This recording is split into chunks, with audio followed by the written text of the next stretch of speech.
এই যারা বলেন দোয়া কবুল হয় না, দেখেন নিজেদের সাথে মিলে কিনা। এই 5টা শর্ত যদি পাওয়া যায়, মুহূর্তেই আপনার দোয়া আরশে যে নক করবে। 1 নাম্বার শর্ত আকলুল হালাল, হালাল খাওয়া।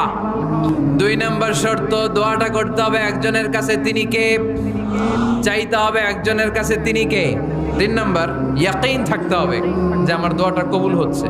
যখন দোয়া করবেন আপনার এই বিশ্বাস থাকতে হবে, আমার রব আমার ফরিয়াদ শুনছে, তিনি আমার কথা শুনতে পাচ্ছে, আমি চাওয়া মাত্রই তিনি সব দিয়ে দিতে পারে, এবং আমার রব আমাকে ফিরাবে না, তিনি দিবেনই।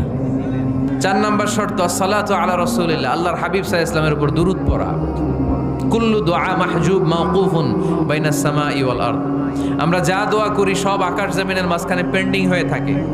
মা লাম ইউসাল্লা আলাইহি, আল্লাহর হাবিব বললেন যতক্ষণ না আমার উপর দুরূদ শরীফ পড়া হয়। 5 নাম্বার সর্বশেষ শর্ত হলো